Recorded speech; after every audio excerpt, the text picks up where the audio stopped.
Hello everyone and welcome to CUT PG अड्डा 24/7। तो आज भाई दिल्ली यूनिवर्सिटी का जब CSAS पोर्टल खुल जाएगा तो उसमें आपको भरनी होगी प्रेफरेंस लिस्ट। और वो प्रेफरेंस लिस्ट आप किस बेसिस पे भरें, क्या क्या चीज़ें होनी चाहिए, तो इस वीडियो में आपको वही बताने आया हूँ। तो मेरे साथ जुड़े रहिएगा क्योंकि ये प्रेफरेंस लिस्ट ही आपके लिए हो सकती है बहुत बहुत इंपॉर्टेंट, क्योंकि इसके बेसिस पे ही आपको आपका कॉलेज अलॉट हो सकता है। तो नमस्ते, सलाम, सत श्री अकाल, केम चो, कैमन आचो, कैसा का है, और जय हिंद जय भारत के साथ आइए शुरुआत करते हैं हम इस सेशन की। तो जब आप दिल्ली यूनिवर्सिटी की बात करते हैं तो दिल्ली यूनिवर्सिटी में अगर आपको एडमिशन चाहिए तो आपको भरना पड़ता है CSAS पोर्टल। उस CSAS पोर्टल में आपको पहले अपना मार्कशीट, आपको अपना कास्ट सर्टिफिकेट, आपको अपना इनकम सर्टिफिकेट, आपको अपना कैरेक्टर सर्टिफिकेट और माइग्रेशन सर्टिफिकेट भरना पड़ता है। ठीक है। अब इनमें से अगर आपके पास मार्कशीट या माइग्रेशन सर्टिफिकेट वगैरह नहीं है तो उसमें आप एक्सटेंशन का फॉर्म भर सकते हैं, जिससे आप आगे उनको आपको टाइम मिल जाता है कि आप आगे चल के इसमें अपना फॉर्म को भर दें। ठीक है, ये बात हो गई, क्लियर हो गई, सबको समझ में भी आ गई। अब यहाँ पर आपको एक चीज़ ध्यान में रखनी है कि जब आप कॉलेजेस का प्रेफरेंस भरते हैं दिल्ली यूनिवर्सिटी में, तो उसका प्रेफरेंस आप किस बेसिस पे भरें। तो वो प्रेफरेंस आपकी होनी चाहिए कि जैसे आपने अपना लास्ट ईयर की एक सबसे पहले कट ऑफ देख लें कि किस कट ऑफ के बेसिस पे कौन सा कॉलेज मिला था।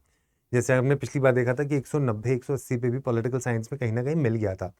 ठीक है, तो उस हिसाब से आप अपना जो है वो जरूर देखें कि लास्ट ईयर कट ऑफ पे कौन सा कॉलेज किस पे मिला था। दूसरा, आपको पता होगा कि दिल्ली यूनिवर्सिटी में आपके दो कैंपसेस आ जाते हैं, नॉर्थ कैंपस आ जाता है और साउथ कैंपस आ जाता है। ठीक है, तो नॉर्थ कैंपस में कुछ कॉलेजेस हैं जो अच्छे हैं, ऐसे ही साउथ कैंपस में कुछ कॉलेजेस हैं जो अच्छे हैं। जैसे अगर आप लिस्ट बना लें कि मुझे कॉमर्स के हैं तो SRCC हो गया, अगर मैं देख रहा हूँ सेंट स्टीफेंस हो गया, मिरांडा हाउस हो गया, दौलत राम हो गया, करोड़ीमल हो गया, रामजस हो गया, हंसराज हो गया, हिंदू हो गया। ये कॉलेजेस हैं जो मेरे मेन टॉप प्रायोरिटी लिस्ट पे आने चाहिए। वहीं अगर आप साउथ कैंपस की बात करते हैं तो इन्हीं के साथ साथ आप उसमें जोड़ सकते हैं लेडी श्री राम जोड़ सकते हैं, आप गार्गी कॉलेज जोड़ सकते हैं, आप वेंकटेश्वरा जोड़ सकते हैं। ये वो कॉलेजेस हैं जो आप बेस्ट कॉलेजेस में मानते हैं दिल्ली यूनिवर्सिटी के, इनको आप उसमें डाल सकते हैं। जीसस एंड मैरी हो सकता है, वो आप डाल सकते हैं।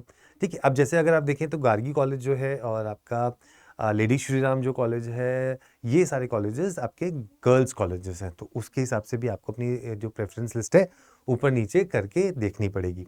तो आपने एक तो पैरामीटर हो गया कि आपने कट ऑफ देख ली लास्ट ईयर की, उसके बेसिस पे भर दिया। दूसरा हो गया ये जो लिस्ट है इसके बेसिस पे भर दिया। तीसरा हो सकता है कि आप जहाँ रहते हैं दिल्ली में, अगर आप दिल्ली के स्टूडेंट हैं तो उसकी प्रॉक्सिमिटी के हिसाब से आप देख सकते हैं। आप देख सकते हैं उसकी एज कितनी है, इंस्टीट्यूट की फैकल्टीज़ कौन कौन पढ़ाते हैं। क्या मुझे अगर फॉर एग्जांपल BCom ऑनर्स के लिए जाना है तो वहाँ पर मैं BCom ऑनर्स के लिए अगर मैं SRCC प्रेफर कर रहा हूँ तो मैं क्या इको ऑनर्स के लिए भी उसी को करूँ या नहीं, या मेरे लिए हंसराज बेटर ऑप्शन रहता है या नहीं। तो इस तरीके से थोड़ी सी परम्यूटेशन कॉम्बिनेशन लगा के भी आप अपनी प्रेफरेंस लिस्ट को देख के आगे भर सकते हैं। अब ये जो प्रेफरेंस लिस्ट है इसके अंदर ये कॉलेजेस जितने भी मैंने अभी आपके सामने नाम लिए, ये एक गुड कॉलेजेस में आते हैं। लेकिन अब कुछ बच्चा होता है कि भैया मेरे नंबर चाहे जितने भी आए, मुझे तो अब दिल्ली यूनिवर्सिटी में ही पढ़ना है और चाहे मुझे कोई सा भी कॉलेज मिल जाए, तो उसके अलावा फिर आपके पास और नीचे के जो कॉलेजेस हैं वो आ जाते हैं।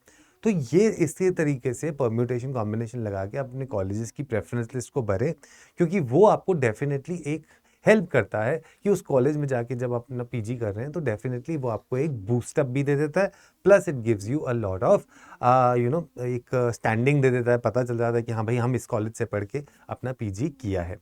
ठीक है, तो इस तरीके से आप अपनी चीज़ों को मैनेज कर सकते हैं।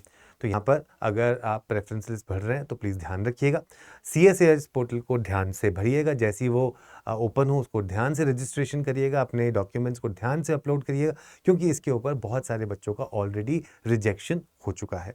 ठीक है, so all the very best इस काउंसलिंग प्रोसेस के लिए, एंड आई विश दैट आप सब लोगों को अपना मनपसंद कॉलेज मिल जाए। All the best, take care.